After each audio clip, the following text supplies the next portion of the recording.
Vader, barmhartigheid en vrede word aan die ryklik geskenk van God die Vader, deur sy Seun Jesus Christus, ons Verlosser. Amen. Nou daar is 'n oorgangslied nie, so ek nooi jou om dadelik dan ook die woord oop te maak as jy dit saamgebring het, Markus hoofstuk 5. Markus hoofstuk 5. Ek wil hê jy moet die begrip van hierdie hele boodskap waarmee ons besig is vanoggend, dan ook verstaan uit die woord van die Here. As ons teruggaan na hoofstuk 4 toe, en ons kyk daar by vanaf vers 35, dan praat dit dat Here Jesus Christus mag het oor die storms, oor die natuur. Hy maak die storm stil. In hierdie skrifgedeelte wat ons nou gaan lees, sien ons dat die Here Jesus Christus mag het oor die bose wêreld, oor die bose geeste. En dan daar vanaf vers 21 waar hy mag het oor siekte om mense te kan genees. So dit gaan oor die mag van die Here Jesus Christus en sy almagtigheid wat hy dan ook vir ons hier tentoonstel en die krag waarmee hy werk. En hier in hierdie gedeelte wat ons dan vanoggend gaan saam lees, gaan juis oor hierdie wonderlike krag oor die bose, dat hulle geen mag oor die Here Jesus Christus het nie. Ons lees saam van Markus hoofstuk 5 vanaf die 1ste vers tot en met die 20ste vers. En hulle het aan die oorkant van die see gekom in die land van die Gadareners. En toe hy uit die skuit gaan, kom daar dadelik uit die grafte hom tegemoet 'n man met 'n onrein gees, wat sy verblyf in die grafte gehad het, en niemand kon self met kettinge hom bind nie, want hy was dikwels met voetboeie en kettinge gebind, en die kettinge is deur hom uitmekaar geruk en die voetboeie stukkend gebreek, en niemand was in staat om hom te tem nie. En altyd, nag en dag, het hy aangehou om te skree op die berge en in die grafte en homself met klippe stukkend te slaan. En toe hy Jesus van ver af sien, hardloop hy en val voor hom neer en skree met 'n groot stem en sê: "Wat het ek met u te doen, Jesus, Seun van die Allerhoogste God? Ek besweer u by God om my nie te pynig nie." Want hy het vir hom gesê: "Onreine gees, gaan uit die man uit."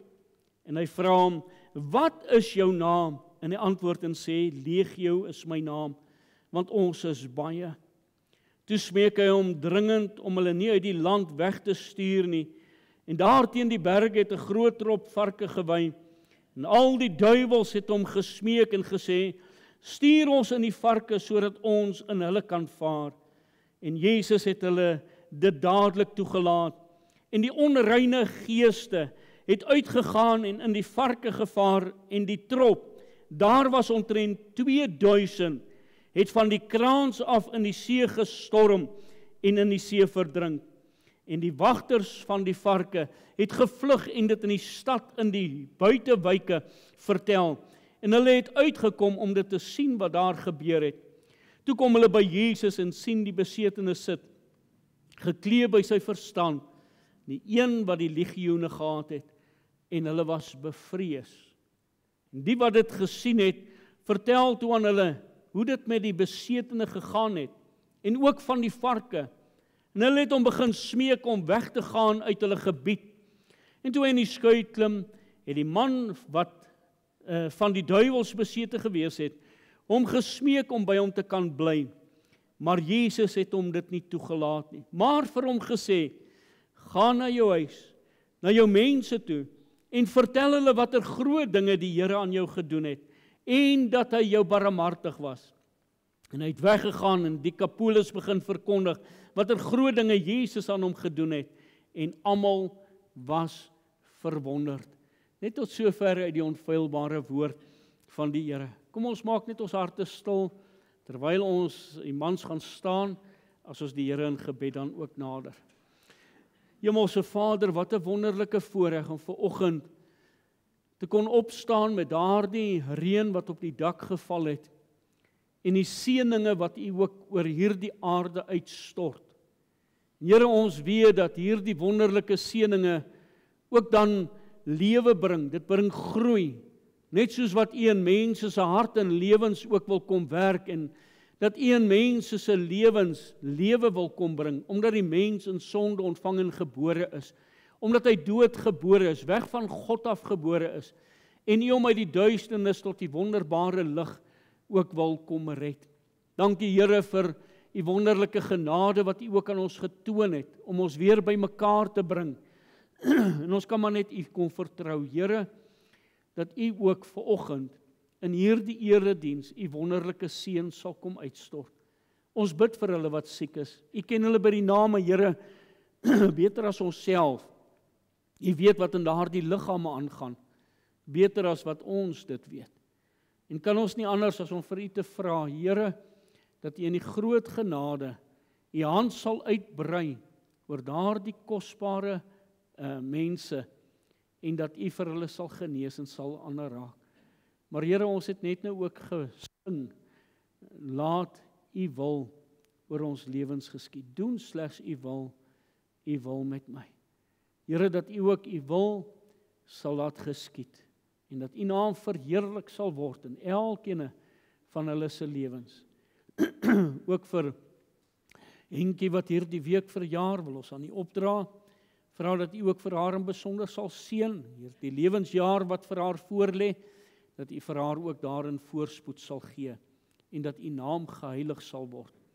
Dankie vir die wonderlike goedheid en die guns wat ons bymekaar gebring het, ten spyte van, Here, U wat U wonderlike seën ook vanoggend oor ons wil uitstort deur U kosbare woord wat U vir ons nagelaat het. Seën U woord, en dat dit ook sal wees soos U dan sê, U woord sal nie leeg tot U terugkeer nie.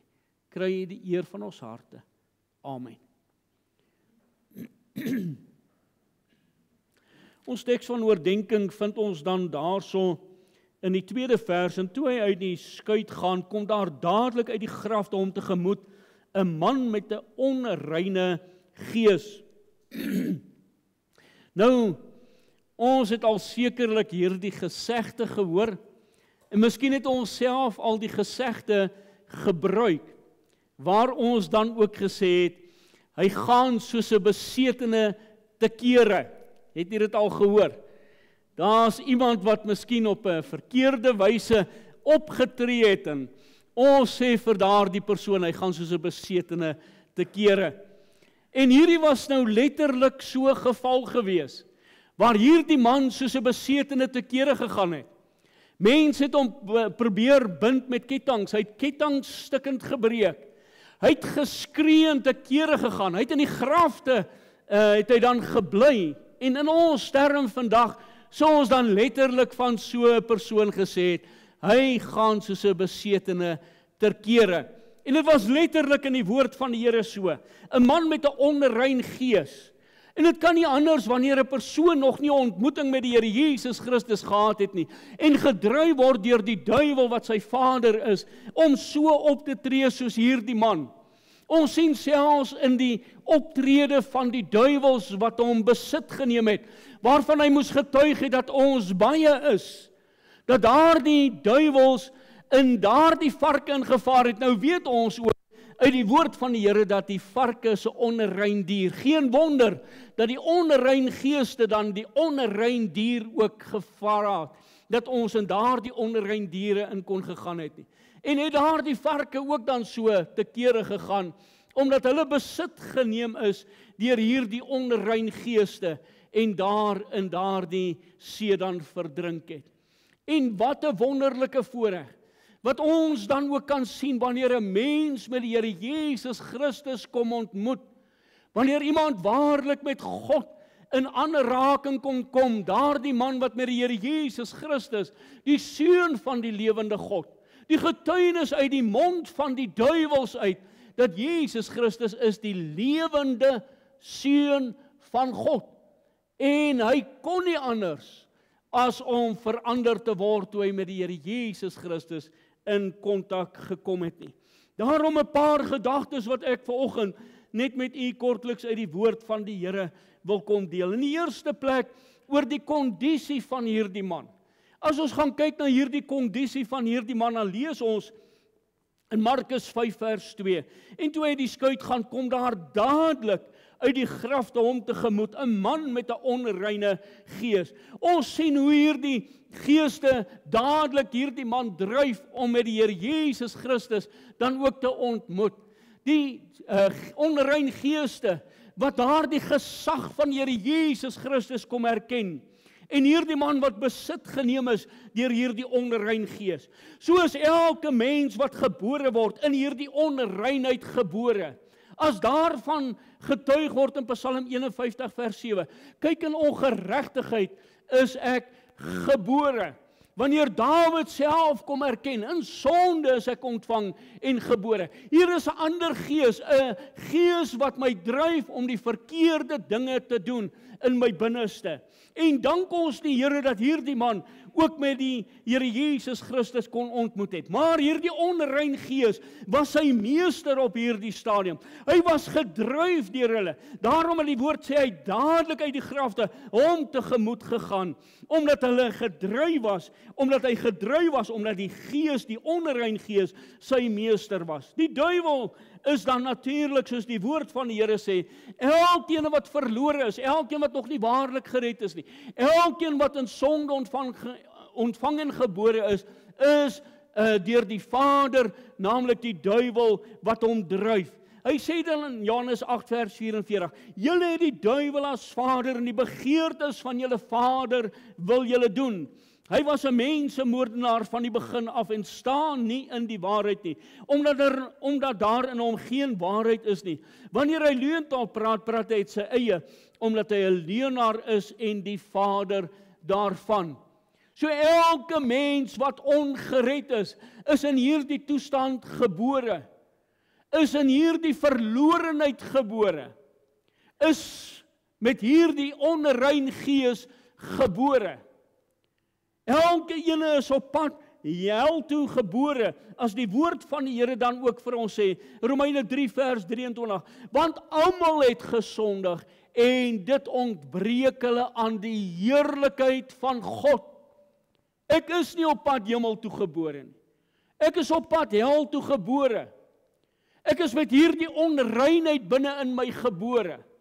Ek is verlore gebore soos wat hierdie man verlore was.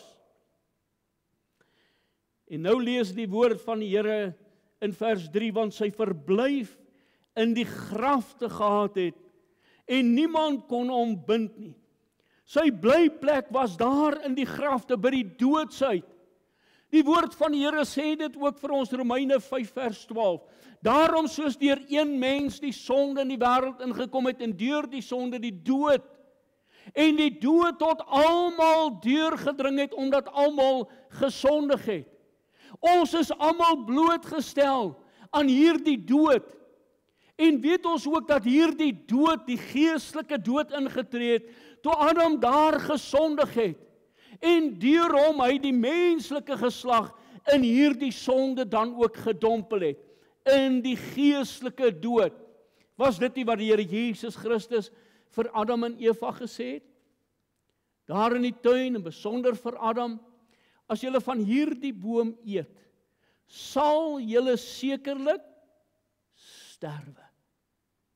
Sal julle sekerlik sterwe. Net hulle dadelik gesterf toe hulle daardie vrug geëet het? Nee, het hulle geestelik gesterwe, beslis.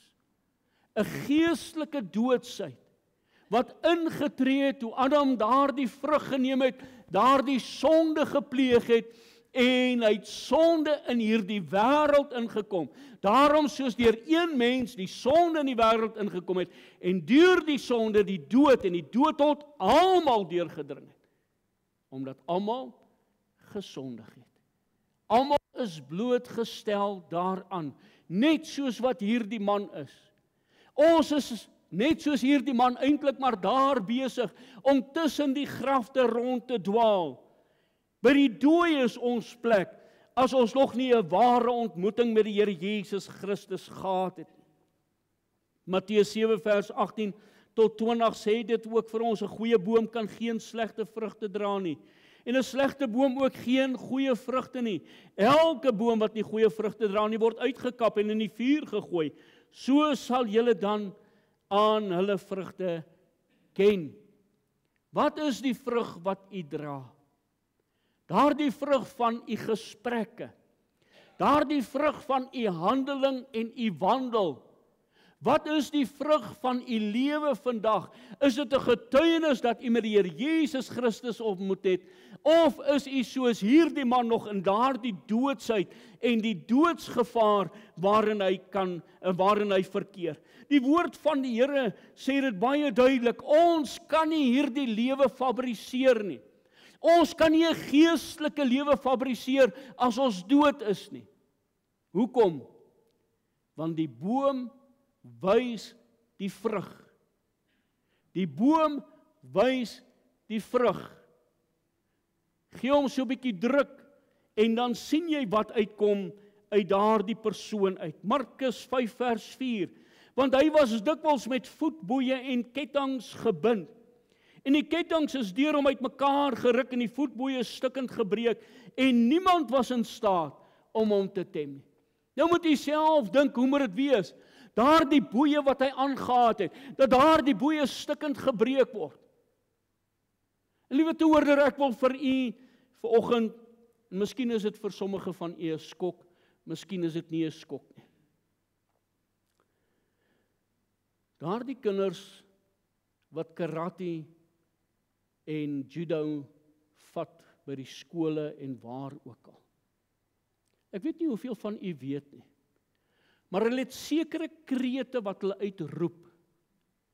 En daai kreet wat hy uitroep, is 'n sekere gees wat hy oproep, sodat hy daardie bo-menslike mag het, om daardie blokke te kan breek, om te sê, ek gaan die 5de of die 6de blok, al die ander sal heel wees, maar die 5de blok sal ek breek.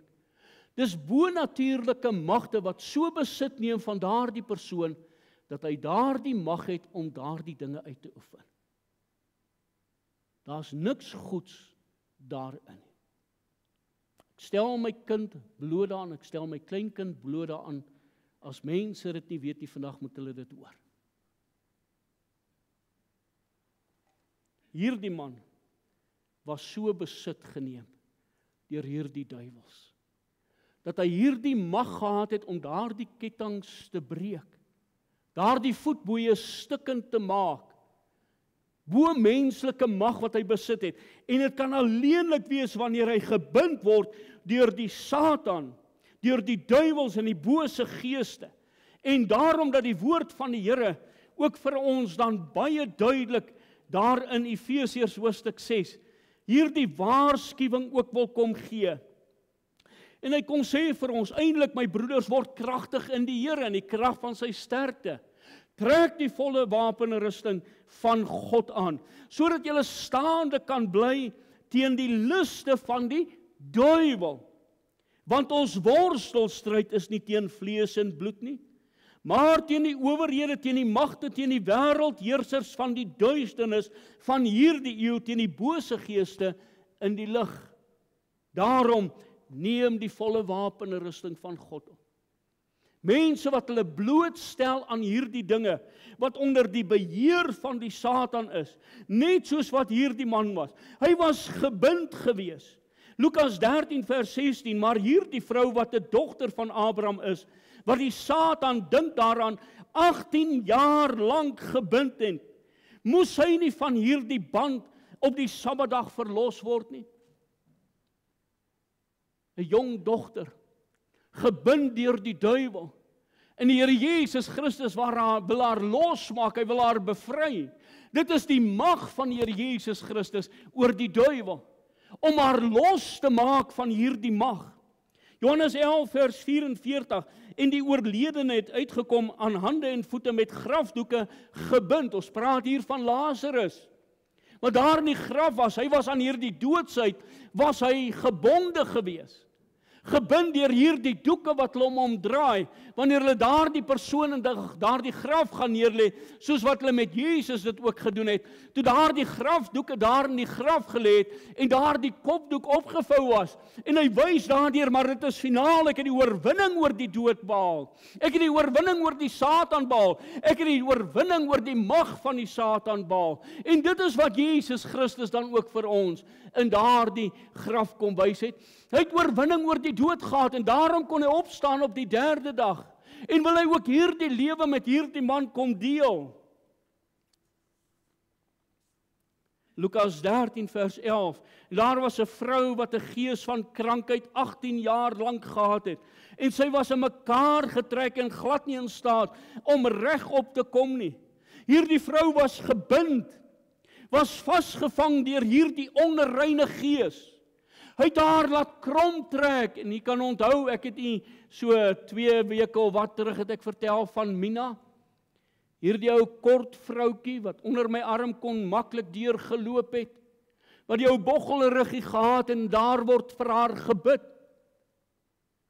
En daardie vrou staan so regop. Die Here Jesus Christus het die mag oor die Satan, oor die dood en oor die bose geeste. Hy is by magte om mense te bevry en los te maak van watter ding daar ook mag wees, wat die mens dan ook wil kom vashou. Die Bybel sê ook dat hy nie getem kon word nie. Geen mens kan hom tem nie. Vir hom lyk die lewe hulpeloos. Hulle het hom probeer bind om hom te beheer. Geen mens kan 'n ander mens beheer wat onder daardie sondelas van daardie onrein gees staan nie. Geen ongeredde kan so leef soos wat 'n Christen leef nie, want hy word vasgehou deur die Satan. Daardie sleg, daardie selfsugtigheid, daardie ongelowige gees moet uitgehaal word en vervang word met die Heilige Gees. Johannes 3 vers 3, as Jesus sê, en hy antwoord en sê vir hom, voorwaar, ek sê vir jou, as jy nie weer gebore word nie, as jy nie uit God gebore word nie, as hierdie onrein gees nie uitgehaal word nie, dan is jy verlore. Maar die woord van die Here laat ons nie daar nie, hy sê, voorwaar, ek sê vir jou, as iemand nie weer gebore word nie, kan hy die koninkryk van God nie sien nie. So wat 'n wonderlike voorreg wanneer die Here hierdie onrein gees kom uithaal, hy sy Heilige Gees hier kom plaas, en hy 'n nuwe lewe vir my kom gee, en ek daar die ewige lewe kan ontvang waarin ek in die koninkryk van God mag inbeweeg. Markus 5 vers 5, en altyd nag en dag het hy aangehou om te skree op die berge en in die graf en homself met klippe stikkend te slaan. Ons sien hier die ongelyke lewe van hierdie man, daar in die berge, 'n harde lewe waarin die duiwel mense 'n slawedrywer, hy is die slawedrywer, hy maak van ons slawe. Ons is onder daardie slawerny van sonde, en hy dryf vir ons om die verkeerde dinge te doen. Dinge waaroor mens later self verwyd het, waaroor mense berou het, waaroor mense daardie veroorsaakte smart in sy hart en sy lewe dan ook verag oor dit wat hy gedoen en dit wat sy gedoen het in sy en haar lewe. Hierdie klippe waarmee mense hulle self stukkend slaan, hierdie gevoel en aksie, in die nag met klippe van drank soos dronkenskap, verkeerde begeertes, verkeerde handelinge in mense se lewe. Dit wat werk tot die mens se vernietiging. In die oggend op te staan met die pyn van selfverwyte en berou en verkeerdheid wat in my hart en my lewe plaasgevind het. Hoe lyk my lewe vanoggend? Hierdie man se lewe was glad nie rooskleurig nie. Hierdie man se lewe het op die wal van die afgrond van die see gestaan waarin hy homself sou vernietig het as hy aangegaan het in hierdie lewe. Maar dank die Here, hierdie verhaal stop nie daar. Maar dat daar 'n geleentheid was waar hierdie man met die Here Jesus Christus kon ontmoet. Ons lees in Markus 5 vers 6, en toe hy Jesus van ver af sien, hardloop hy en val voor hom neer. Hierdie man wat bevrees voor God was, het daar voor die Here Jesus Christus neergebuig. Markus 5 vers 7 sê, en skree met 'n groot stem en sê, wat het ek met u te doen, Jesus, seun van die Allerhoogste God? As hy hier praat, dan praat dit van 'n Joodse frase wat hulle gebruik het dikwels in die Ou Testament. As daar dan hierdie woorde dan ook gebruik word, is eintlik met hierdie gedagte, wat het ek met jou te doen? Jy het ander werk, jy het ander verpligtinge, ek is nie so belangrik nie. En dink maar hoe moes hierdie man gevoel het met hierdie onrein gees. Want miskien gevoel het, maar ek is nie die moeite werd dat Jesus by my kom stil staan nie. Dat Jesus by my 'n draai kom maak nie. Dat Jesus in my hart en my lewe kan inkom nie. Ek het soveel verkeerd al gedoen in hierdie wêreld. Wat het ek met u te doen, Jesus? Ag, gaan net verby. Maar Jesus het nie by hierdie man stil gestaan en verby gegaan nie. Want daardie onrein gees was in vyandskap met Jesus. Die woord van die Here sê, dat wanneer ons ongered is ons in vyandskap met hom.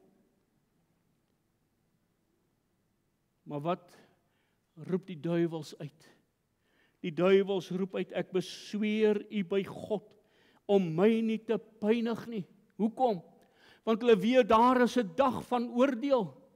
Daar is 'n dag van afrekening. As die woord van die Here sê, ons is bestem om eenmaal te sterwe en daarna die oordeel.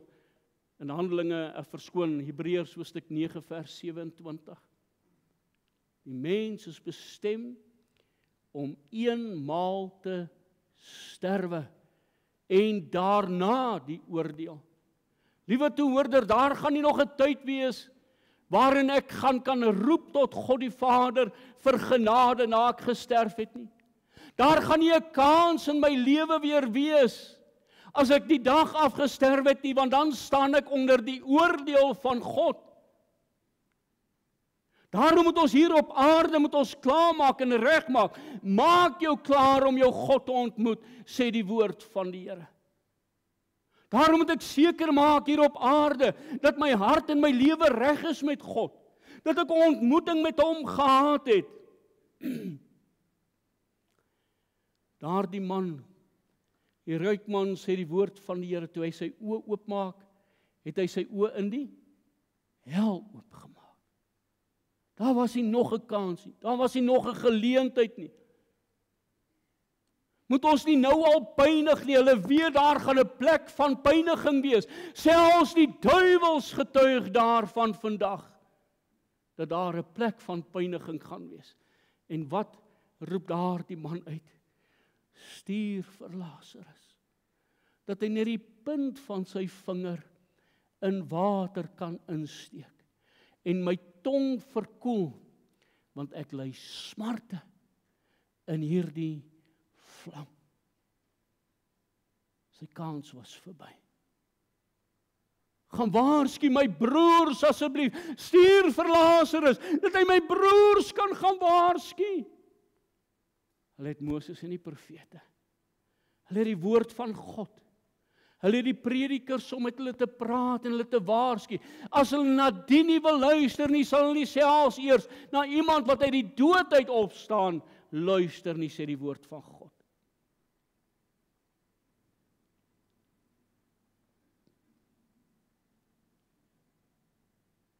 Liewe toehoorder, het u al 'n ontmoeting met die Here Jesus Christus gehad, om van daardie plek van pyniging verlos te kan word? Dit moet nie die dryfveer wees nie, die liefde vir die Here Jesus Christus en die werk aan die kruis moet my dryf om die Here Jesus Christus as my verlosser en saligmaker aan te neem. Die grootsheid van my sonde, om dit raak te sien.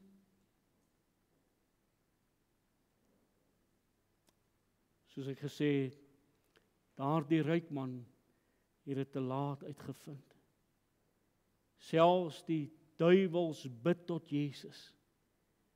Toe smeek hy hom dringend om hulle nie uit die land weg te stuur nie. Maar hierdie onrein geeste kies die onrein varke. Kan nie anders nie. Hulle het slegs tydelike verligting wat hulle kon geniet het, omdat daar 'n dag van oordeel gaan aanbreek. Matteus 25 vers 41. Dan sal hy ook vir die aan sy linkerhand sê, gaan weg van my, julle vervloektes, in die ewige vuur wat berei is vir die duiwel en sy engele. 'n Dag van afrekening. Maar die Here Jesus Christus se optrede, Markus 5 vers 8 en 9, want hy het vir hom gesê, onrein gees gaan uit die man, en hy vra hom, wat is jou naam? En hy antwoord en sê, Legio is my naam, want ons is baie. Die toestand waarin die mens verkeer. Hierdie sonde van my, wat so oorvloedig is, hierdie belydenis wat plaasvind, ek is 'n sondaar voor U. Ek is verlore. Ek is op pad hel toe gebore. En hierdie man kom doen daardie belydenis. Daardie sonde van hom kom lê hy voor die Here af. Ek kan die vrede van God ervaar sonder vergifnis nie. Dis eintlik wat hierdie man kom soek het. En dan in die laaste plek, hierdie man se veranderde lewe. Hierdie man wat verlos is, hierdie man wat vrygemaak is deur die bloed van die Here Jesus Christus. In hom het ons die verlossing deur sy bloed. Daardie om verlos te word, om vry te maak van die bande van Satan, lê in die Here Jesus Christus se kruiswerk. Hy het versoening aan die kruis vir ons bewerk, sodat hemel en aarde met mekaar kan ontmoet en ons gered kan word. En dit is wat hierdie man ervaar toe hy met die Here Jesus Christus ontmoet het. Toe kom hulle by Jesus en sien die besetene sit, gekleed en by sy verstand, die een wat die legioen gehad het, een wat vol was vol sonde, een wat bevuil was, bevlek was, wat hierdie vuilheid binne in hom gehad het. Hierdie vuilheid word uitgehaal en die Here Jesus Christus verander hierdie mens en hy vind vrede by God. Dag en nag het hy daar in die berge wat hy geskree het, dag en nag het hy daar in die grafte geskree, hy het versadiging en vrede gesoek, maar hy kon dit nie nêrens vind nie. Alleenlik by die voete van Here Jesus Christus kon hy daar die vrede dan gevind het. Hy het rondgedwaal van plek tot plek, maar eers toe hy by die regte plek kom, kon hy daar die ware vrede gevind het, daar aan die voete van die Here Jesus Christus. En wat beteken aan die voete van Jesus? Wanneer iemand by die voete gaan sit het, het hy homself ondergeskik gestel. Het hy gesê, daardie persoon is my meester. Eers was die onrein gees sy meester gewees, die duiwel, maar nou het hy van eienaarskap verander. En die Here Jesus Christus het sy lewe kon verander. Kon daardie man getuig. Die dag toe ek daar by die voete van Jesus gesit het, het die Here my lewe kom verander. Het hy my 'n nuwe lewe kom gee. Het hy ware vrede kom vind. Romeine 5 vers 1. Omdat ons dan uit die geloof geregverdig is, het ons vrede by God. Wanneer ons geregverdig is. Wanneer ons gewas is in die bloed van die lam. Wanneer ons verlos is van hierdie boosheid waarmee ons gebind is. En God kom en hy gee genade. Genade van God was voldoende vir hom. Hy was verlos, hy was vrygemaak van die bande van sonde. Kolossense 1 vers 13. Hy wat ons verlos het uit die mag van die duisternis en ons oorgebring het in die koninkryk van sy seun en sy liefde. Sy liefde wat uitreik na daardie besetene. Daardie man wat vol sonde is, daardie legioene, een wat besit is deur die duiwel. En Jesus sien hom in sy nood raak. Hy is besorg oor hom. En hy brei sy liefde uit oor daardie man. So wil God ook oor die mensdom vandag sy liefde kom uitbrei. Hoe vind hulle daardie besetene? As ons gaan lees in die boek Lukas, dan sien ons dat daardie man het nie klere aangehad nie. Hy was soos 'n besetene gewees. Maar toe hy met die Here Jesus Christus kom ontmoet het, het sy hele toestand verander. Sy hele lewe het kom verander. Die Here Jesus Christus het hom kom beklee. Dat ons beklee kan wees met die geregtigheid van die bloed van die Here Jesus Christus waarin ons gewas is. Lukas 15 vers 22. Maar die Vader sê vir sy diensknegte, bring die beste kleed. En trek hom dit aan. En gee 'n ring vir sy hand en skoene vir sy voete. Hy is nie meer 'n slaaf nie. Hy word nou seun genoem. Openbaring 3 vers 18 sê, ek raai jou aan om van my te koop, goud wat deur vuur gelouter is, sodat jy ryk kan word, en wit klere, dat jy jou kan aantrek en die skande van jou naaktheid nie geopenbaar word nie. Hier die skande van die naaktheid van sonde, om dit weg te kom neem, bekleed te kan word met die bloed van die Here Jesus Christus, waarin ek gewas kan word. En die woord van die Here sê, hy was by sy volle positiewe. Hy het weer sy verstand teruggekry. Eers daar in die grafte, met die verhouding van die dooies wat hy gehad het, nou het hy 'n verhouding met die lewende. Die Here het sy lewe kom omkeer. Sy verstand is helder.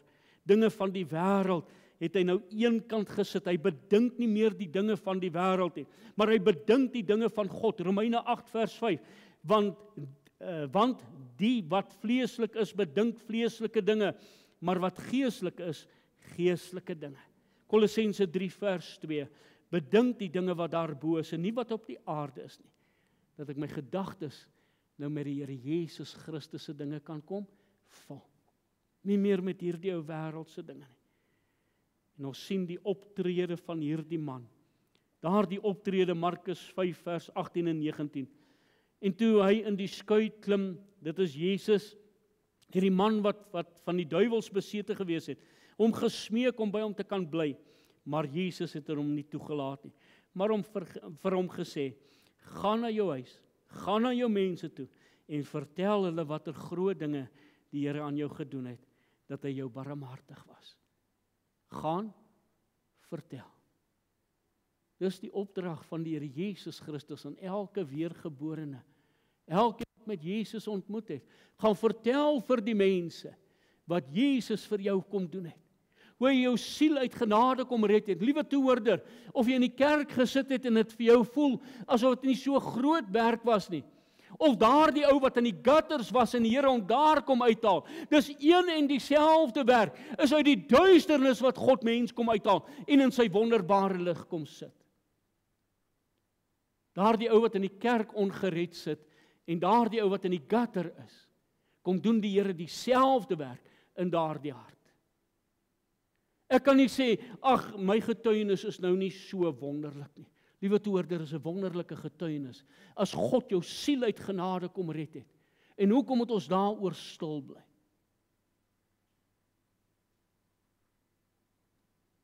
As jy 'n kar wen, of jy iemand stop vir jou 'n miljoen rand in die hand, gaan jy stil bly daaroor? Kom ons wees eerlik. As iemand vir jou 1 miljoen rand in die hand stop, gaan jy stil bly daaroor? Nee. Jy sal getuig van wat 'n wonderlike barmhartigheid aan jou bewys is. Het ons nie meer as dit ontvang nie? Het ons nie meer as hierdie ou wêreldse ontvang nie? Die hemelse heerlikheid, die ewige lewe saam met Jesus Christus. Al sterf ek hier op aarde, om my ewigheid saam met die Here te wees. En nie meer verlore te wees nie. En die wonderlike wete, ek sal my oë nie in die hel oopmaak nie, maar ek sal my oë in die paradys oopmaak, soos daar die man aan die kruis. Vandag sal jy saam met my in die paradys wees. Het hy 'n wonderlike getuienis gehad, waar Jesus by hom gekom het, soos daardie besetene, toe hy daar in die kruis gehang het? Nee, hy het nie so 'n wonderlike getuienis gehad, hy het ook nie 'n lewe daarna gehad nie. Maar vandag getuig daardie kruis, van daardie man wat Jesus ontmoet het. Sal ons nie gaan getuig van wat Jesus vir ons in ons lewens wou gedoen het nie? Ons wil baie keer soos Petrus, daar op die berg van verheerliking bly, toe die Here Jesus Christus daar so in die wolk was, toe God hulle ontmoet het. Ons wil net daar bly, want dit is so wonderlik. Nee, gaan vertel in die praktyk wat Jesus vir jou gedoen het. Hy het nie tyd verspil nie, sê die woord van die Here, Markus 5 vers 20, en hy het weggegaan en in Decapolis begin verkondig, watter groot dinge Jesus aan hom gedoen het. En almal was verwonderd, nie net onder sy mense nie, maar in daardie hele streek, wat God vir hom gedoen het. Gedryf deur 'n nuwe gees wat in hom is. Romeine 8 vers 9. Julle is egter nie in die vlees nie, maar in die gees, as naamlik die gees van God in julle woon. Hierdie man was gedryf deur 'n nuwe gees, die Heilige Gees wat in hom is.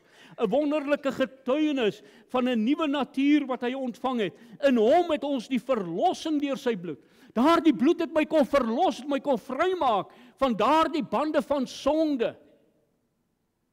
Kolossense 2 vers 13.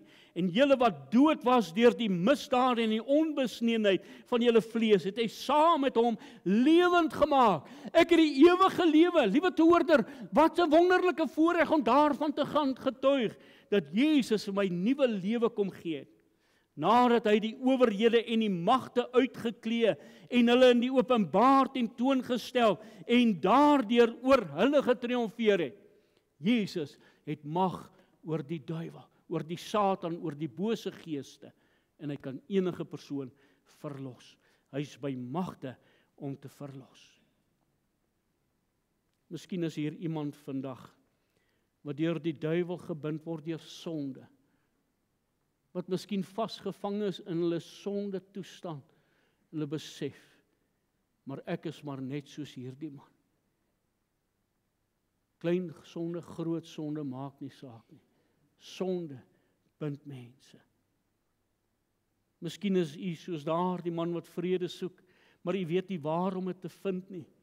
Dan bring hy die oplossing vir ons vandag. Val neer aan Jesus se voete. Kom buig u voor hom neer. Kom vra vir hom vir ware verlossing en vrymaking. Erken soos hierdie man, ons is legio, ek is vol sonde, vol van hierdie ongeregtigheid. Die heerskappy van die duiwel voer heerskappy in my hart. Ek het die duiwel as vader. En daarom wil ek kom en ek wil God die Vader, wil ek my Vader kan noem. Om Jesus Christus as my verlosser en saligmaker aan te neem. En dan ook uit te kan roep, soos Johannes 1 vers 12 vir ons sê. Maar almal wat hom aan hulle het hy die mag gegee om kinders van God genoem te word. Aan hulle wat in sy naam glo. Om onder nuwe beheer te kom. Die beheer van die Heilige Gees, 'n nuwe gees in my hart. Nie meer hierdie onrein gees nie, maar hy word uitgehaal en ek ontvang 'n nuwe gees as die woord van die Here vir ons sê in 2 Korintiërs 5 vers 17. As iemand in Christus is hy 'n nuwe skepsel. Die ou dinge het verbygegaan. Kyk, alles het nuut geword. 'n Nuwe gees, nuwe sin in die lewe en dat ons kan getuig in die wonderlike krag van die Here Jesus Christus, onder sy autoriteit. Daar was 'n sendeling in Filippi. Hierdie sendeling, toe hy met verlof was hy daar na Baguio toe, daardie stad tussen die berge in die noorde van Luzon. En daar so het hy gekyk na daardie, hoe die silversmede opgelei word. En toe hy klaar is en deur dit alles geloop het, is hy daar so na daardie geskenkwinkel toe. En hy koop vir hom 'n pragtige silwer egte muntstuk daar so. Vir 24 jaar het hy daardie muntstuk by hom gehad. En op 'n manier het daardie muntstuk gebreek. En hy is terug na daardie silversmid se plek toe. Daar's 'n ou man en hy plaas daar die muntstuk wat uitmekaar geval het in sy hand en hy kyk so na daardie muntstuk, hierdie silversmid. En hy kyk so op na daardie man. En hy sê, maar hierdie is my handewerk. Net ek het hierdie muntstuk gemaak. Die werk wat hierop is, het ek gedoen. En hierdie man vra vir hom, meneer, kan u hierdie silwer muntstuk vir my weer aan mekaar sit? Hy sê, ek het hom gemaak. Ek kan hom heel maak. Is u lewe uitmekaar gedryf deur sonde, deur al hierdie ongeregtigheid van hierdie wêreld, deur die dinge rondom u? Is u lewe vanoggend miskien deurmekaar? Dan is daar vanoggend vir u hoop. Want hy wat u geskaap het, wil vir u nuwe lewe kom gee. Hy wil u aan mekaar kom sit, hy wil kom heel maak. Maar wil u nie vanoggend vir die Here kom sê, Here, kom maak my lewe weer heel. Sonde het my lewe vernietig. Sonde het my lewe uitmekaar gedryf. Ek voel vanoggend soos daardie muntstuk. Maar ek plaas myself in u hand vanoggend. Kom buig aan die voetbank van daardie kruis. En ek vra, Here, kom maak my heel. Amen. Kom ons bid saam. Hemelse Vader, dankie vir die groot genade, die wonderlike liefde en die ontferminge oor die mens, dat u bereid was om u seun vir 'n sondaar mens soos ek te stuur, om aan 'n vloekhout te hang, sodat ek gered kan word. Waar u my lewe weer kom heel maak het, aan mekaar kom sit het. So bid ek, Here, vanoggend vir 'n kosbare siel wat hier sit, iemand wat miskien na hierdie boodskap sal luister, dat u self sal kom en weer daardie lewe aan mekaar kom sit wanneer hulle kom buig aan die voetbank van u troon. Daar by u voete, by die voetbank van die kruis waar verlossing en versoening bewerk is. Mag u genade skenk. Amen.